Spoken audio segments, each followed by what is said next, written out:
मैं तुम्हारे हाथों की लकीरों में भी हूँ और तुम्हारी तकदीर में भी हूँ। तो आप समझे कितने भाग्यशाली हो तुम हो कि अपने बाबा से शिकायतें करते रहते हो।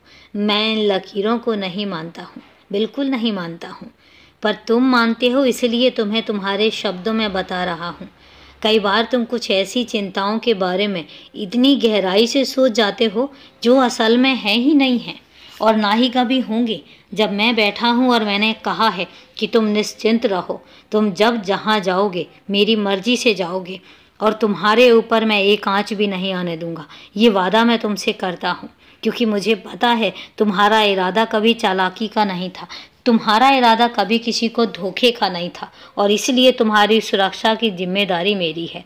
जब मैंने कह दिया है कि मैं हूँ तो बस फिर उस जगह तुम्हारे लिए समस्याओं की कोई जगह नहीं होती।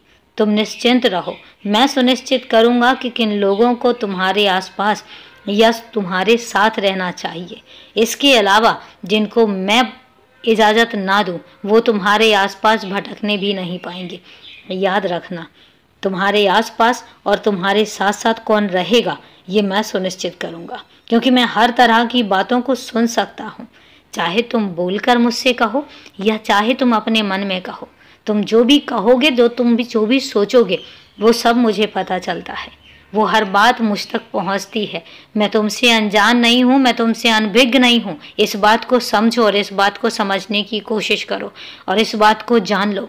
तुम जो करोगे, जैसे करोगे, उस हर बात को मैं जानता हूँ।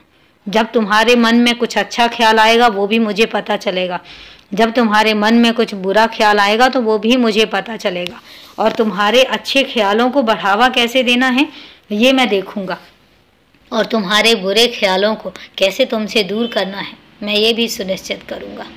तुम बेपरवाह रहो, क्योंकि तुम्हारी बेपरवाही तुम्हें स्वस्थ भी रखती है और तुम्हारे काम में तुम्हें मदद भी करती है।